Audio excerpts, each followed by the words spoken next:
சட்டமன்ற தேர்தலில் விடுதலை சிறுத்தைகள் கட்சி சார்பில் போட்டியிடும் 8 தொகுதிகளின் வேட்பாளர்கள் அறிவிக்கப்பட்டுள்ளனர். காட்டுமன்னார்கோவிலில் சட்டமன்ற தொகுதியில் விசிக தலைவர் திருமாவளவன், திண்டிவனத்தில் வன்னியரசு ஆகியோர் போட்டியிடுகின்றனர். செய்யூர் தொகுதியில் விசிக பொதுச் செயலாளர் சிந்தனை செல்வன், அரக்கோணத்தில் எழில் கரோலின், பெரியகுளத்தில் ஆற்றல் அரசு ஆகியோர் தேர்தல் களம் காண்கின்றனர்.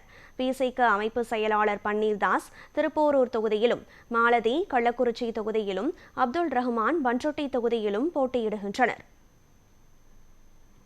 திண்டிவனம் தொகுதியில் கட்சியின் துணை பொதுச் செயலாளர் வன்னியரசு போட்டியிடுகிறார். பெரியகுளம் தொகுதியில் கட்சியின் துணை பொதுச் செயலாளர் மூத்த தோழர் சக்திவேல் என்கிற ஆற்றல் அரசு போட்டியிடுகிறார். அரக்கோணம் தொகுதியில் கட்சியின் துணை பொதுச் செயலாளர் வழக்குரைஞர் எழில் கரோலின், பண்ருட்டி தொகுதியில் இஸ்லாமிய ஜனநாயக பேரவையின் மாநில செயலாளர் அப்துல் ரஹ்மான் போட்டியிடுகிறார். திருப்போரூர் தொகுதியில் கட்சியின் அமைப்பு செயலாளர் பன்னீர்தாஸ் போட்டியிடுகிறார். கள்ளக்குறிச்சி தொகுதியில் முனைவர் வழக்குரைஞர் மாலதி போட்டியிடுகிறார்.